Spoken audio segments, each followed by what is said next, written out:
You're listening to the Business of Pharmacy podcast with me, your host, Mike Kelzer.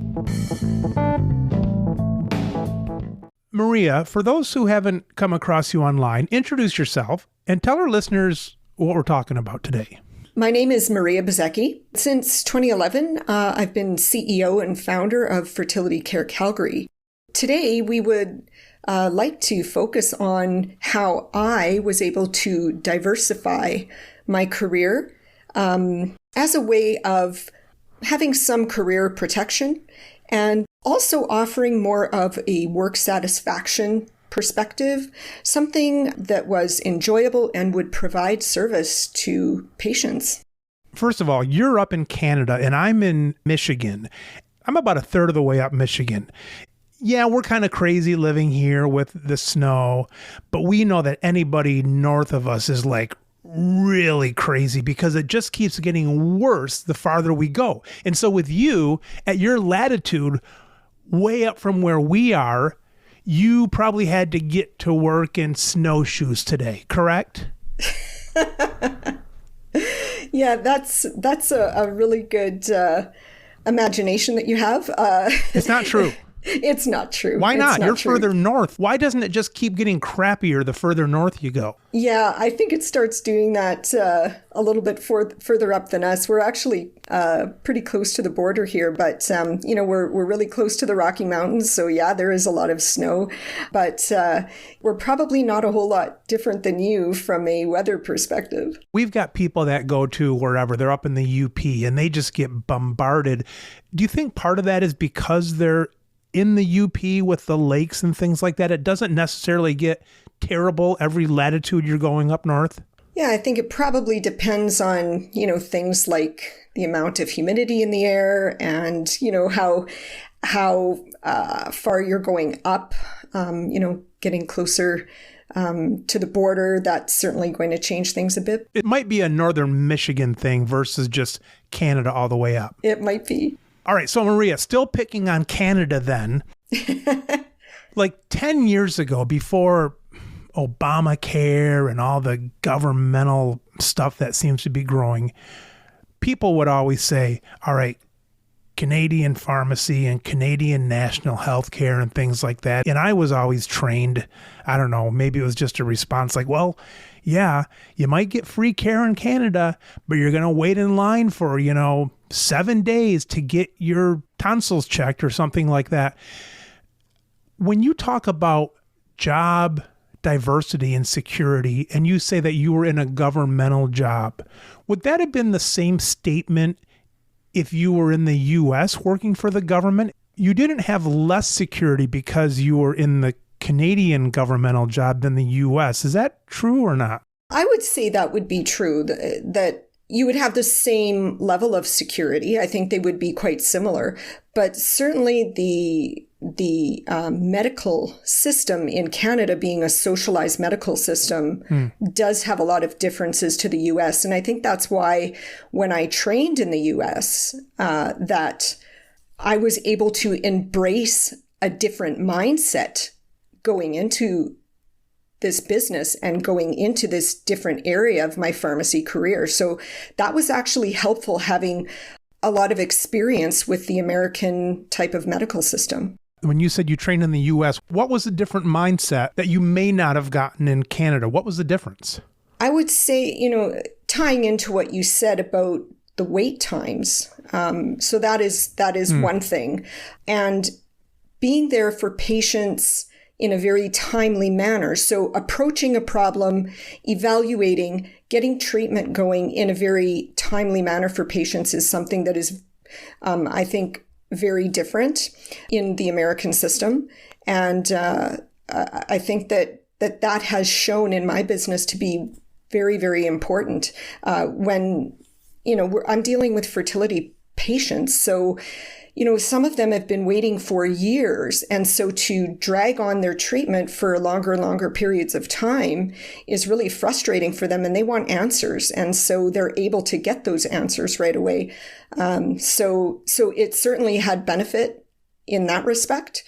Here in Canada, people, depending on what it is, may be waiting for a long time. In your fertility care clinic, which we're going to talk more about, by you spending some time in the U.S., if you only would have gained that experience in Canada, you might have thought, well, that's the way it's done. People wait, but maybe you have a competitive advantage because you spent more time in the U.S. system. Yes, I would say there's a competitive advantage that way by being trained. And so I knew of resources that most people and a lot of the physicians in Canada didn't know about. One of the big ones was getting assessed for endometriosis. 10 years ago, when I started, there were essentially no specialists in laparoscopic surgery. And the OBGYN who had trained me was one of the world's leading experts in endometriosis surgery. So having that understanding and knowledge under my belt made a huge difference. And I was able to point people in the right direction right from the start, instead of, waiting to come up with the answer from other healthcare providers that they were seeing. So yeah, it made a big difference. As you look now into the U.S. from your perch in Canada, do you think things in the U.S. have changed like in the last 10 years? Can you see the medicine getting closer to the Canadian system? And we've only focused on the negative, maybe more wait times, but have you seen it getting closer? Does it look more the same? Or as you look in, do you still say, nah, that's quite a bit different still? Mm-hmm. Yeah, it is still quite a bit different, unfortunately. And in fact, there was an article that came out in the media, I don't know, about 10 days ago, and it was talking all about substandard care that women were receiving with regards to fertility. So the attitude is that we've... In Canada. In Canada, yes.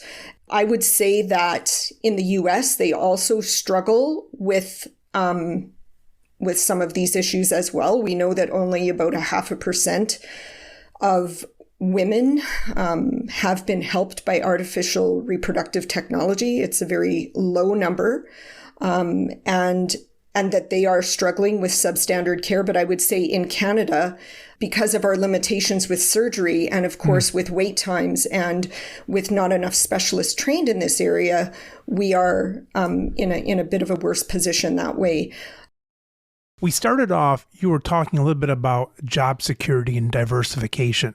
When you went out to Diversify, you picked up on something that was an interest to you. Absolutely. I would say that probably every woman goes through certain things in her life where she's experienced problems with hormonal changes, with not feeling your best, feeling unhealthy. For me, I did have struggles with miscarriage, with premenstrual syndrome, and they were things that I just thought my body had failed me. I thought that there was something wrong, and I didn't realize that there was a physiological reason for it. And so I happened to find the right treatment. And so I can really attest to the changes and the improvements that I had experienced because of that. And I think that is probably what gave me that realization that maybe this was an area I needed to focus on professionally, because I understood what these women were going through. You were in your job with the government. Now you're doing your own thing. Did you jump across that river? Did you have a foot on both sides of the bank? How did you make that leap, if there was a leap? Yeah, that's a great question. So, I started off with my hospital practice back in 2003. You were an employee in the hospital. That's correct. Yeah. So my specialty was in drug information and poison information. So I started off there. Doing what? Did you have like the headphones set on? Were you an operator or were you roaming around the pharmacy helping people? Yeah. So in our department, it was all a telephone-based service. Oh, okay.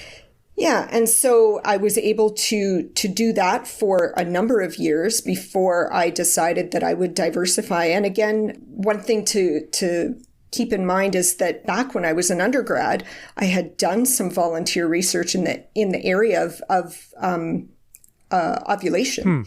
And so this was something that really fascinated me. And so when I decided to diversify, that was kind of at the back of my mind. You're sitting there, you're saying, I'm going to diversify. But what pissed you off? What boss pissed you off? Or what did you hate at work that you said, I'm getting the hell out of here? There's had to be something. I'm not just going to give it to you that you had so much forethought thinking, I'm going to do something else because in 10 years, this job may not be here. What really got to you? Well, I had a family that I was raising and I was working a casual position. And I think that makes you a little bit vulnerable. You're always waiting and wondering, how many shifts am I going to get? Am I going to be able to pay the bills? Is this something that will provide for me in the long term? And in fact, it did. Your salary wasn't where you wanted it to be, or because you heard rumors of downsizing, or just because of your own, putting it negatively, your own anxious thoughts? I think there always was a certain amount of uncertainty as to, the amount of hours and having that stability in the department. Certainly, the wages were quite reasonable. I was happy in the department. My team was awesome. But I think just that vulnerability of being casual staff and there being unknowns in terms of hours, how many I would be receiving. You had probably a lot of outside pressure, a lot of responsibility, and it truly was just looking out. Yes, I was just looking out into the future and just trying to be proactive in regards to my career. And I think always keeping in the top of my mind is this where I want to be 10 years from now? Or is there something else I should be doing? Am I able to provide some other service? Is there something I really enjoy, something that I want to provide to patients out there that is like something that nobody else can give to them?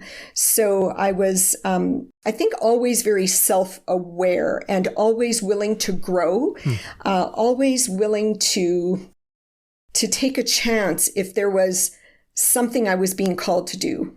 When you say you feel called, do you feel it's a higher purpose calling you? Do you feel it's your internal engine doing this? Do you feel that society needs this? Obviously, you're not going to be doing this for free. I know it's going to be a business eventually, but when you say that call, what does that call mean?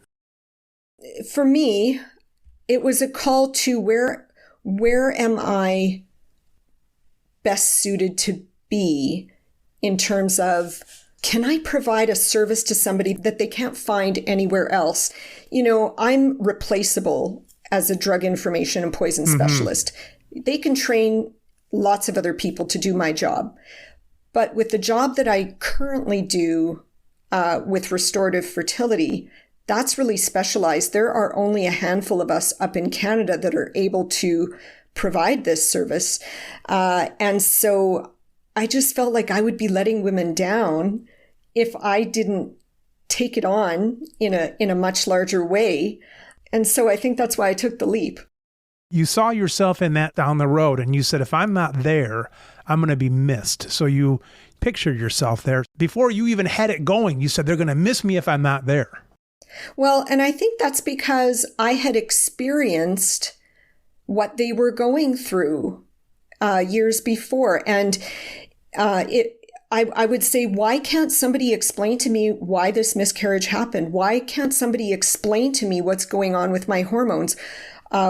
Where are the answers? And so I just know that there's so many other women out there with those same questions, and I want to be able to help them.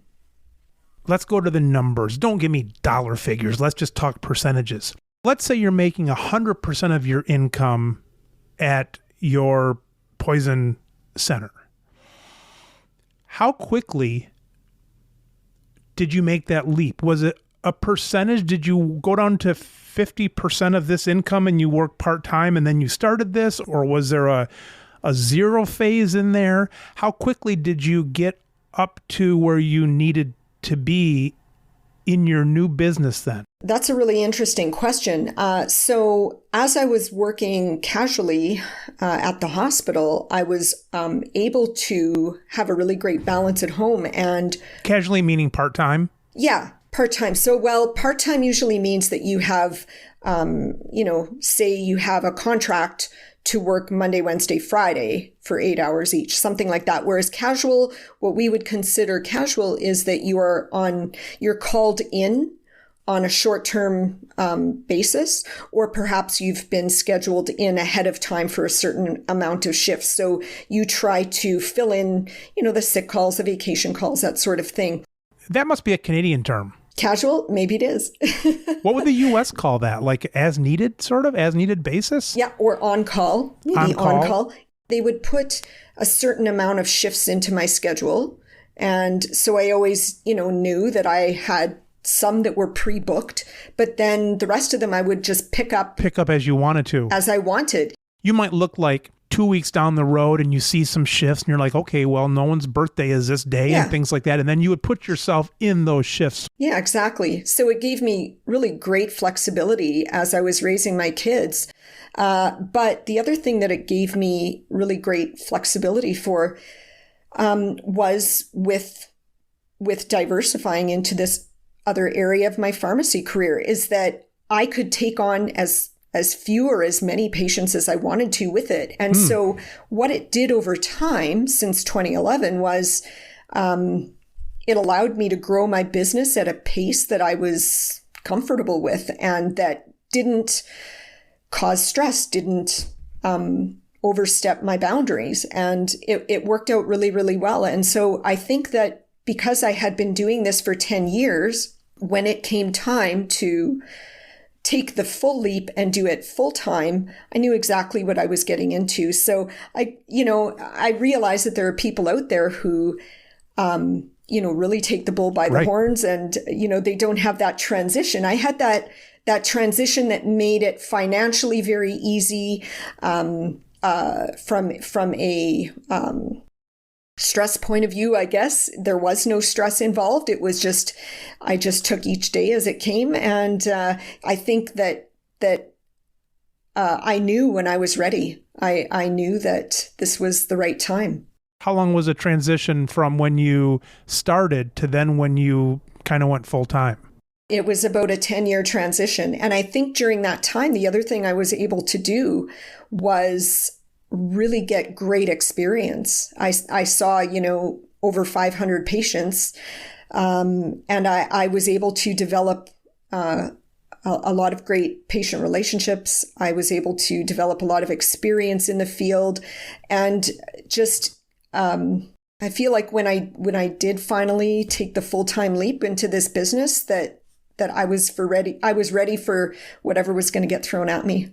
And I think pharmacy is probably pretty well suited to that. And it might not come as smoothly as yours did, but I suppose in most cases, at least maybe up until a couple years ago, and I know the market's maybe changed a bit, or some would argue a lot, but if you left a full-time pharmacy job, you could probably find 70% of that hours or 70% of the income, if they're not the same, filling in, doing stuff, leaving 30% for that. So in some professions, you might have to go deliver pizza or something if you left your main job. But pharmacy offers a pretty nice part-time option, I suppose, to build something like that. Oh, absolutely. It's not just me, it wasn't just sort of me in this specialized position where I had the freedom to do that. I know that in the pharmacy profession, there are tons of people out there who work part-time hours. Maybe they work, part-time in one pharmacy and part-time in another pharmacy. Whatever your employment experience is, you can make something like this work. And, maybe that's a way that people can develop their business is, to do it in the same manner that I did, because then it gives them some comfort that by the time they're ready to make that big decision, they're able to do that. Yeah, I think people talk about being an entrepreneur, and years ago, the thought of an entrepreneur was more like a Las Vegas gambler, where you threw it all there, and then if you failed, you failed. And I think, I don't think a true entrepreneur is set up that way. I think it's somebody who's cliched, Thomas Edison with the light bulbs. And I think, it seems that you've got to have something that you're able to fail multiple times, yet still get to some endpoint, maybe not that specific endpoint, but an endpoint. If you define the endpoint as whatever you want out of your business, it might not look exactly the same, but you're going to have autonomy and some money and whatever. But you have to be able to fail through all that. And I think that kind of part-time stuff allows that. It really does. And you quickly learn what works and what doesn't work. And you can pivot really easily. You can make the changes that you need to. Being able to pivot, especially now with all this new invention, the computer, and, but I mean, years ago, the pivot wasn't so easy because you'd set up your storefront, and you'd rent that for a 3-year lease and all that crap. One thing I would want to point out too is just 10 years ago, I was doing a lot of online work. I was doing a lot of phone, like with my business, seeing people online over Zoom, talking to them over the phone. Yes. And now, post-COVID, we're realizing that being able to do something online is so much more accepted. And I mean, I was doing that 10 years ago. I was far ahead of the curve. And so I think that having that was putting me at a lot less risk as well, because I didn't have a storefront. Yeah. I didn't have a brick and mortar location where if this didn't work, it was going to be, a financial hardship. Thankfully, one thing I did find was a pharmacy close to where I was living was quite welcoming and having me come in and see patients in person. So that's where I got my start. It was actually, a fellow colleague and friend from a hockey team who said, why don't you think about, you're bringing your business over here and getting a start here. And it was a compounding pharmacy. So it worked out really, really well because I was able to utilize them for their services. And I still do. 10 years later, we have a very tight professional relationship together. So, I think the online opportunities that are out there are all the more reason why pharmacists can start thinking of opportunities that can work for them. Online stuff. Some people saw it as cool, but some people maybe saw it as a cheap way out. Why isn't this guy hopping on an airplane like his competitor did to come see me? And then within like a year, that flipped to saying that out of the goodness of your heart, you're going to do something on video versus killing us in person kind of thing. Yeah, it wasn't seen as something that was unprofessional post-COVID. Even I had to deal with some legal issues with my parents, and the lawyer got on the phone or got on Zoom with me, and we were able to sign some papers and things right there over Zoom. So even the legal profession has, for example, done things that they never thought were possible. So I think it was a great opportunity for us to start thinking about what is possible. Those damn attorneys. Oh, here's the thing, Maria. The reason people make jokes about attorneys is because they're attorneys. Nobody has like pharmacist jokes, They joke about somebody that maybe they can't crack their world. But those attorneys, it's like in the past, if there was a meeting change, or a court change or something like that, they would send, stuff out to anybody that's like part of the suit or something, and they'd send it out like on linen, letters. I mean, I bet it costs like $300 sometime for a a hearing change or something, and now it's like, you click on the email and stuff like that. They hate that sort of, but I think they've adjusted, Yeah, it's amazing how our professions have had to adjust to all of this and start thinking about ways to help patients that they never thought of before. So Maria, what do you do then? What is your business? How do you actually make money? Well, let's start there. First, what do you do? And then how do you make money? Are you on a per event payment, or is this a subscription thing, or what do we got going? So with advanced prescribing authorization here in Alberta, when you apply for that, what you have to do is show that you have some level of expertise or training in a very specific area. So you are not required to get permission from anyone else in order to prescribe. But of course, what's important is that you have those collaborative relationships in place. And, professionally speaking, there are just important ways of communicating with, if there's another primary care physician involved or somebody else involved with their care, that you are communicating with them. You're saying you want to have a good relationship with the other primary cares, but you don't need permission from them to do that. Right. How do they like that? Well, at first, the Alberta Medical Association came out very strongly against it, but the Alberta government here felt that pharmacists were,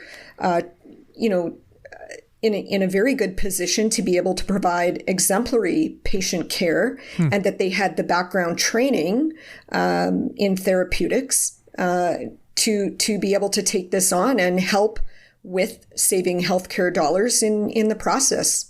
So Maria, when you go and you say, all right, I'm pretty good at this, it sounds like you don't need an official thing. You're just kind of giving them your pile of knowledge. You say, I think I have it. And then you say, I think I'm going to do these 10 medicines. There's nothing official there. You basically do it until they tell you to stop. Well, so yeah, I mean, with your training, you know what it is that you should or shouldn't be providing, what protocols to follow based on what they're coming in with. I'm not sure I agree with that, because even in the U.S., there's some of these national organizations say you need the PGY stuff for this or that, and someone else is saying, no, a PharmD degree is fine, and someone else saying, no, just a B Pharm is fine as long as you're all registered and things like that. So I'm questioning that. You're saying that it's Scout's honor for the pharmacist to say, well, yes, here I have it, but who's agreeing to that? And I'm not saying anybody should agree to it, because we're all adults and maybe we can make up our own minds, but you're saying that it's the pharmacist's prerogative of what constitutes appropriate training. Well, the pharmacy college would be looking at, what specific training do you have that would allow you to be able to prescribe in that specific area? So then you do have to prove your credentials and show that you are competent. Only afterwards? Only if you get in trouble? Only if you take it too far? Here's what I mean, Maria. So you say, I want to dispense these 10 medicines that the U.S. can't, but you're saying, I want to dispense these 10 medicines. Yes. Is there a certain certificate in that lane that you get? Or are you just saying, no, I've read enough books, I've studied it, I took some of my own self-appointed classes, I'm good enough? Or is there a very specific credential you have to get? Well, they don't ask for you to have a very specific credential. Like, they wouldn't set out criteria, you need to have this, this, and this. But certainly when you apply for that authorization, you would have to show what it is you have. You're applying for it, and then they make a decision based on what you've shown them. Yes. Gotcha. Yes, exactly. And then do they authorize a certain menu of prescriptions, or is that kind of touchy-feely? What they do say is that you should always feel competent in your area of prescribing. So, for example, would I feel comfortable, providing anticoagulant therapy to somebody? No. Would I want to start seeing a patient for cardiovascular related issues or prescribing insulin to somebody? No. So that is not within my area of competency. So I would never prescribe in that area. That would actually be quite dangerous, and it would be irresponsible of me professionally. So what the college does is they do leave it up to you as a pharmacist to say how comfortable, how competent am I in this area?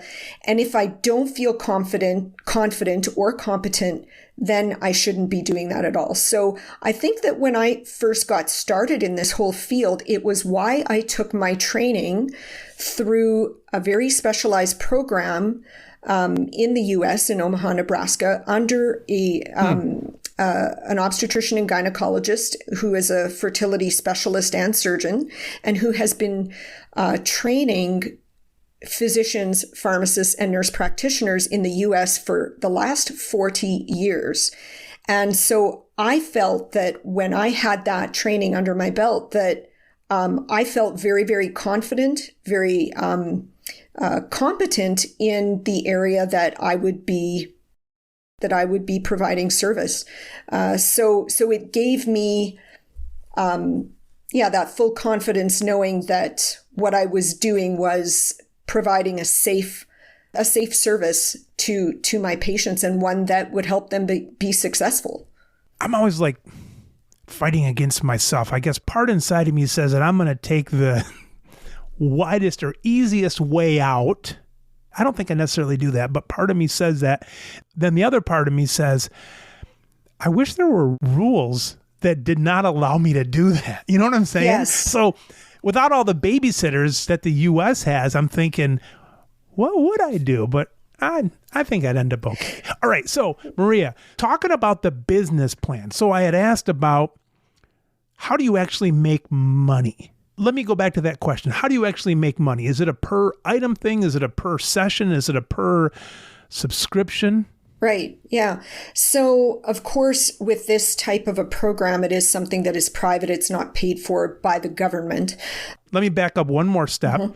The service we're talking about is you're helping women get pregnant who want to get pregnant. Well, that's part of it, certainly, is helping women to achieve pregnancy, but it can be for all sorts of gynecological issues. It may be single women who, have endometriosis or polycystic ovaries or something like that.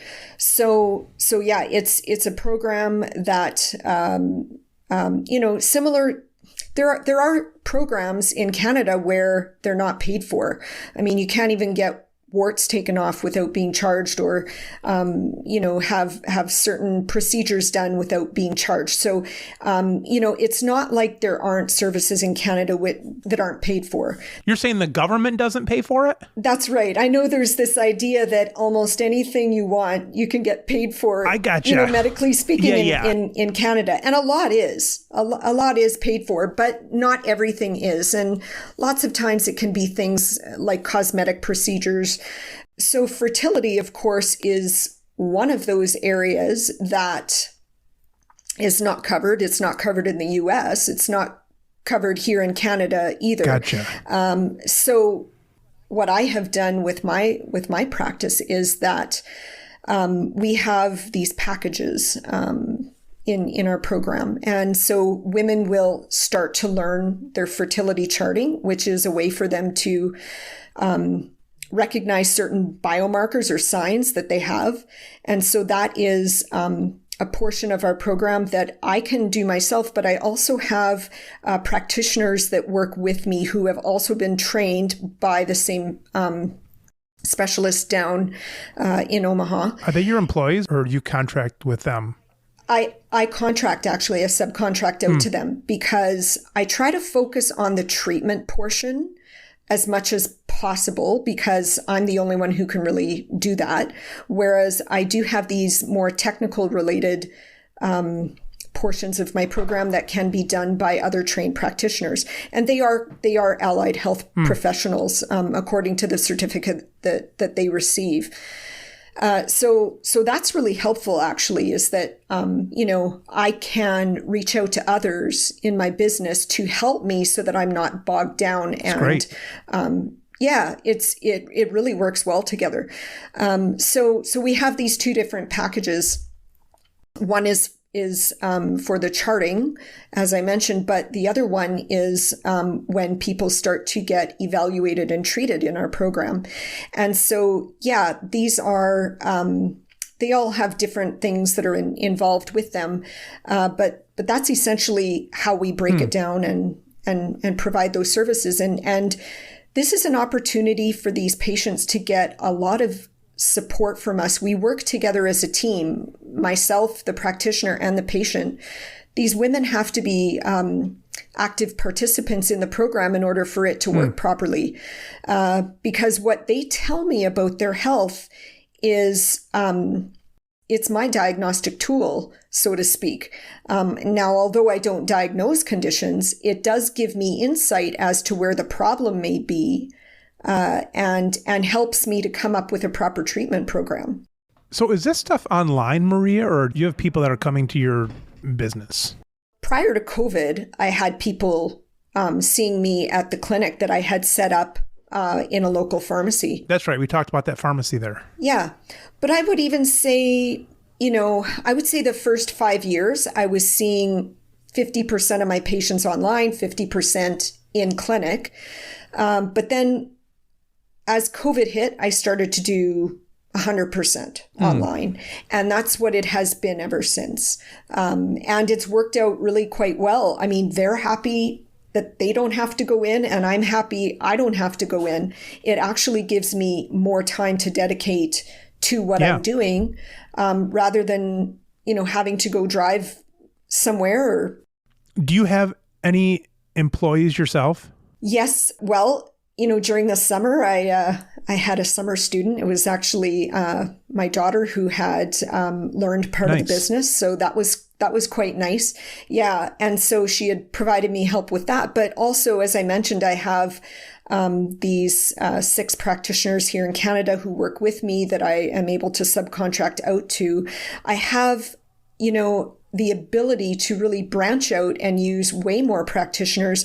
There are practitioners in the US I can reach out to, and other practitioners within Canada.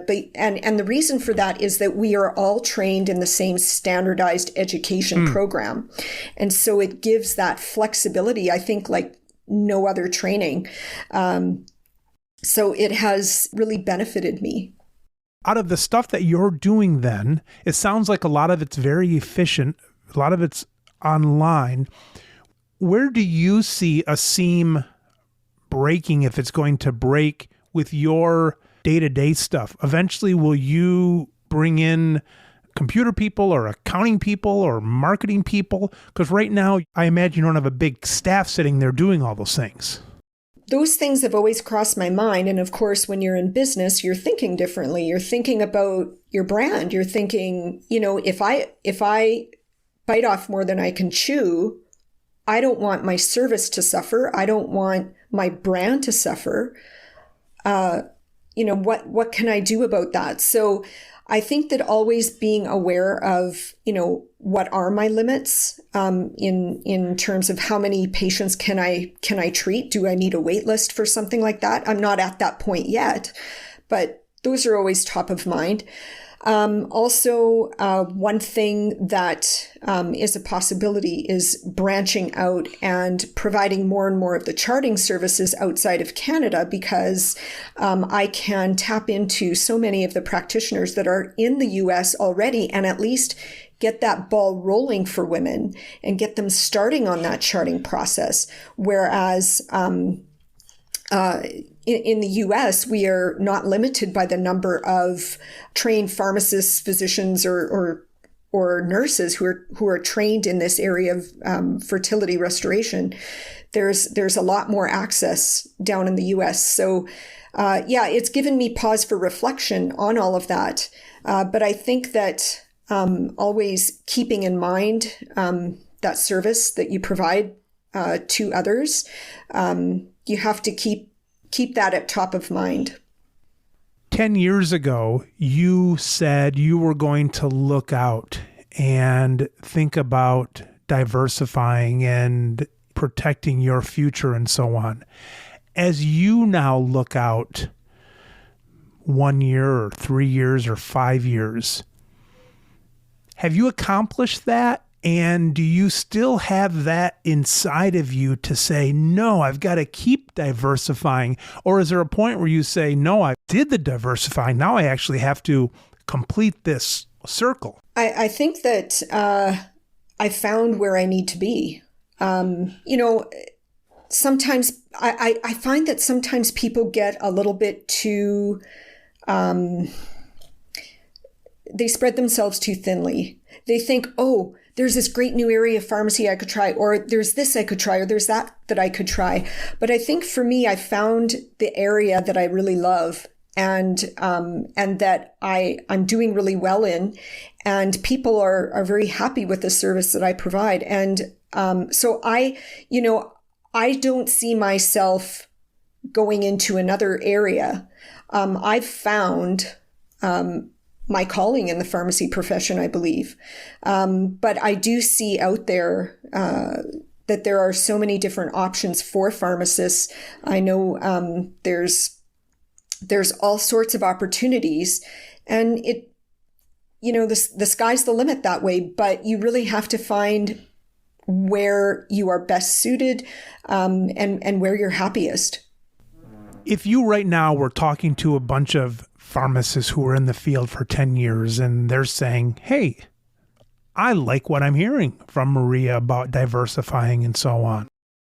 Assuming that they're going to do that, follow their heart, what tangible advice would you give them for the next step? And let's say it's based on something like they want to do like you did, as far as an efficient business and maybe a computer-based business and maybe somewhat of a consulting-based business. Would they just copy exactly what you've done, or what other advice would you give them to maybe do something similar that you did, but let's say not in the fertility space? Mm-hmm. Yeah. In fact, it was something that had been brought to my attention by a colleague of mine as well. She had thought that I was doing something really fantastic, and she had an interest herself in it. And I said, when you're ready to make that leap, start just thinking about all of the different areas. Research, just spend a lot of time researching on all of the different opportunities that are out there. You might find something that is really interesting to you outside of what I'm doing with fertility. And I find that that's what happened 10 years ago when I was starting off with this, was that all the pharmacists were jumping on the travel clinic bandwagon. They were all doing that. They were all getting that training. And then all of a sudden you've got 100 pharmacists who are all doing the same thing. Too many. And because they're not limited to their local brick and mortar, all of a sudden you've got 100 pharmacists that are trying to serve the same population across the country, basically. Exactly. So they're all competing with one another. Yeah. And I just think that it's sort of caterpillar thinking in a way, that you're just sort of doing whatever everybody else is doing. And really, you have to find your own path into something that you want to do. And, you'll be surprised once you start looking what you might find. And so I think just spending that time with yourself, really researching, is the first step. And then thinking about, okay, now that I've found sort of an area, I want to think about how can I get training in that? Because you don't want to go into a training program where you're doing a weekend course and then, trying to provide service to patients. You may not be able to come through, and they may not have that success. So I would say that making sure that you can get the proper training, that you are very competent and qualified to do what you are doing. That's more of a medical training, not necessarily focused on the business yet. Yeah. Yeah. And it may involve that. I know there's a lot of people out there who do things like health coaching or pharmacy, related coaching of some kind. And so perhaps you don't need a specific course to do something like that, but you do have to really think things through before you start off on your business. I did end up engaging with some business people who are very, very successful. And I would ask them what works for them, what doesn't work. And they would give me a lot of really great advice on how to follow forward on my idea. You did that online mainly, or? No, it was actually with close friends of mine, family members who were able to provide that to me.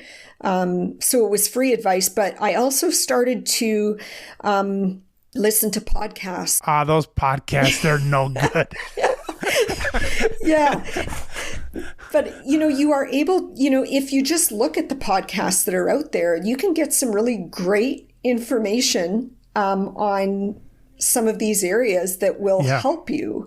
And so there's no real secret to what I did. I think I just started someplace. I started with something that was of, real interest to me, somewhere where I knew women would get great satisfaction and success, and that would greatly improve their quality of life. So Maria, you started yours though in like a friend's pharmacy. Was that a business relationship from the start, or did you say, hey, let me set up here for a week and see what interest there is?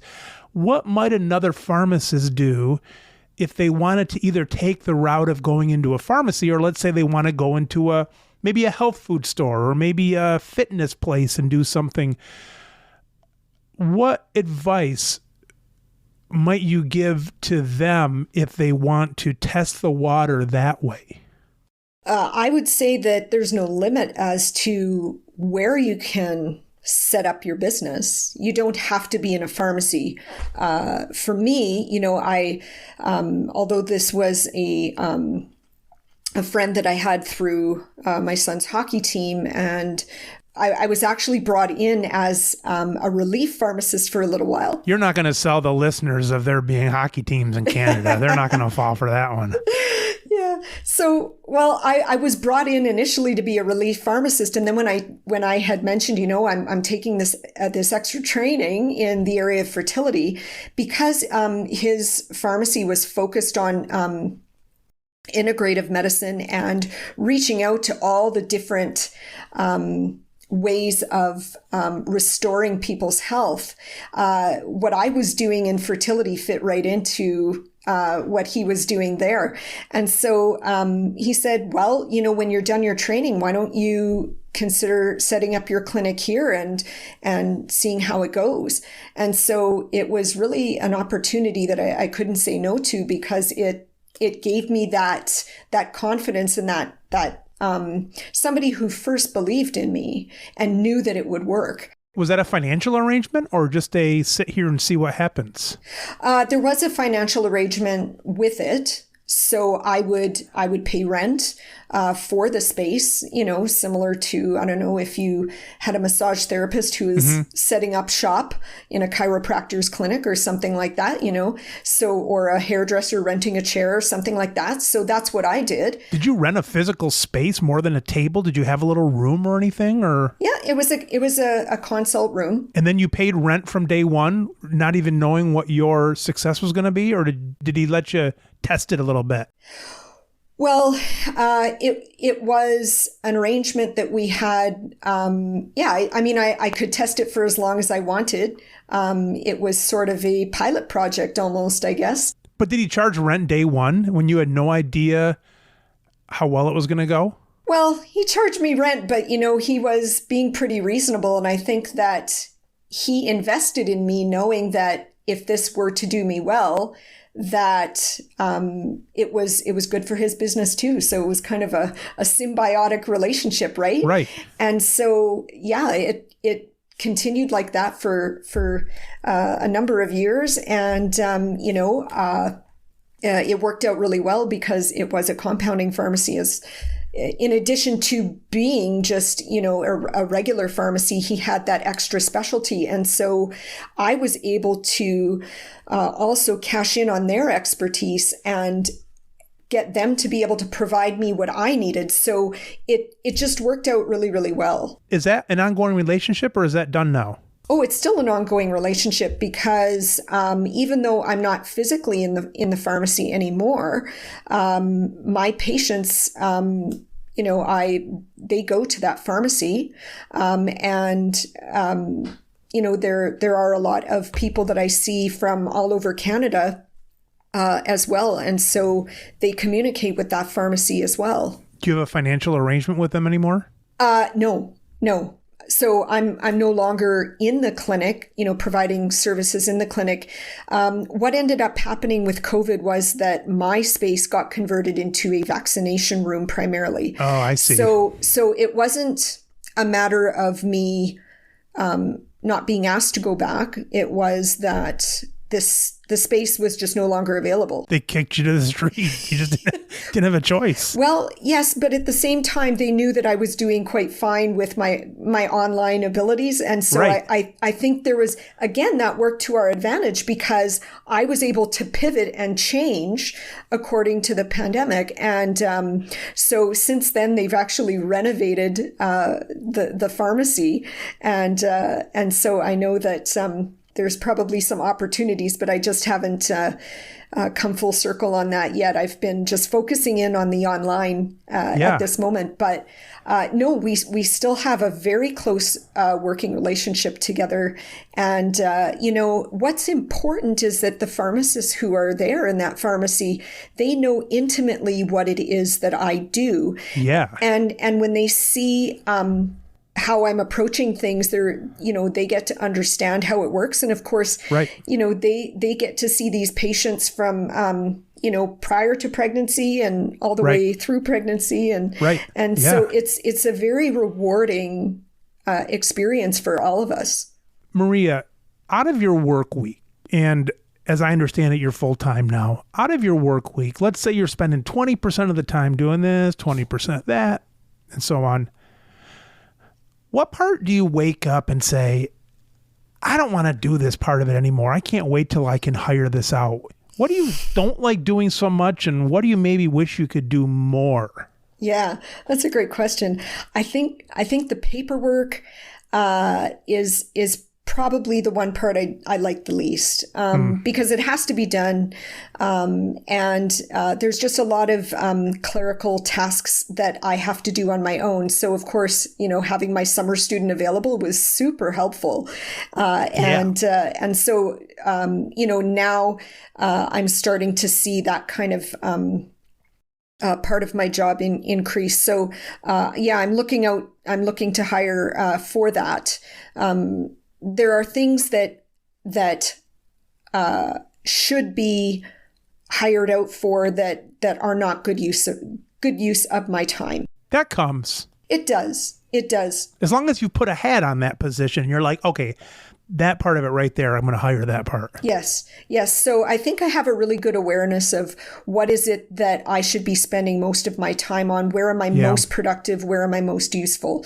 And so that is always an ongoing, I think, discussion. And you can't be afraid to ask for help. You can't be afraid to hire people to do those sorts of things. Mm-hmm. Because I think that one of the things that really gets in the way of success is trying to do it all yourself. Right. And that's just not possible. And if you look at the people who are most successful out there, and I don't just say that from a monetary point of view, I say, how successful are they with their patients that they serve? They are people who are reaching out to others to do certain things. And as I mentioned, with the fertility charting component of this program, I am very, very fortunate in that I have such a great team to work with who are always able to take on that extra work for me. So I make sure that I reach out to them. What part really gives you life in your business that you would do more of, even if you didn't get necessarily paid for it right away? I think that I like working with my practitioners and training them and providing more education to them so that they can be better at what they do. And I would also like to do more of patient outreach and providing, and I haven't done it yet really, but I think providing opportunities for them to learn more. I've tried to do that so far with some of the things that I've done, through social media and stuff, providing them information. But I'm always looking at ways to provide them that knowledge and understanding that they may not have, and providing opportunities for the public to learn about themselves. So I think in that respect, with teaching others, whether they're the public or my practitioners, always providing that extra layer of service or education is something I love to do.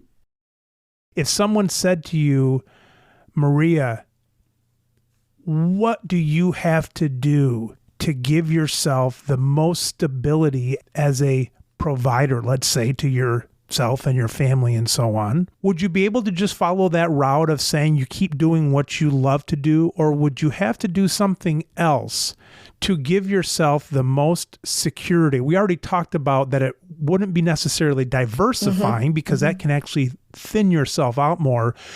What actions do you see yourself responsible for in the business to ensure yourself to be a provider 10 years from now, financial provider? Yeah, I think that for me, I was greatly successful when I went online. I didn't open up a website, if you can believe it, until this March. It's a nice website too. Oh, thank you very much. I had it professionally done, and I knew that when I was going to do it, it was going to be done professionally. I did not want to do the GoDaddy website thing on my own. And so when I made that decision to go full time earlier this year, that was the first thing on my mind, because I knew I had to get visible. I had to get out there.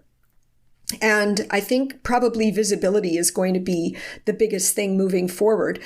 But you don't want to just be visible. You also, a reason why I was successful for the first 10 years was because of the brand and because of what level of service I was providing to others, the trust that I was able to provide with patients, that human connection, listening to people about what their concerns were, because they weren't being listened to. They weren't being validated.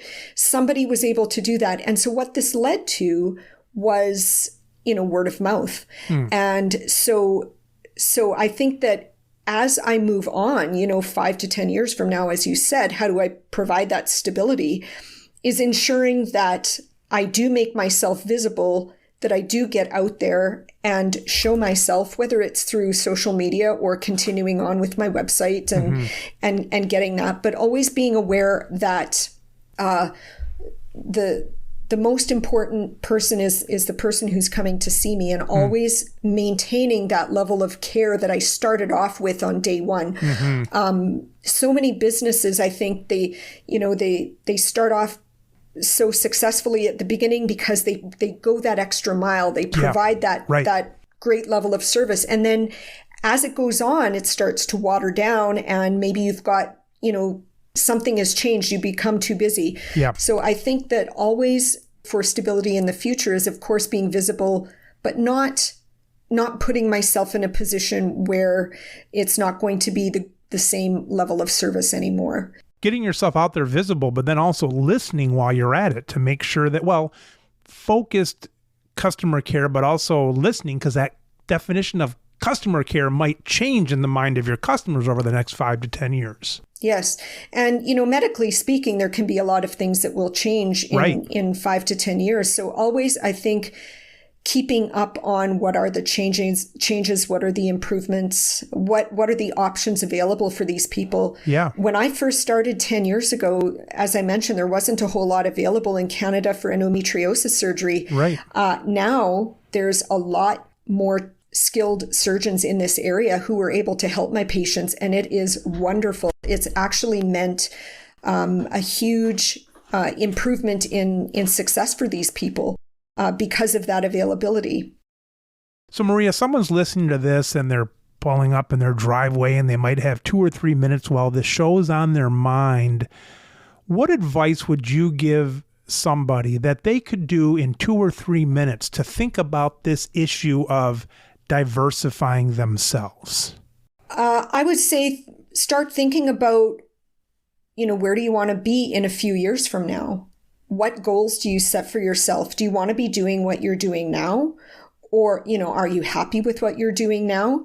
What do you enjoy doing? What areas of practice do you have a particular interest in?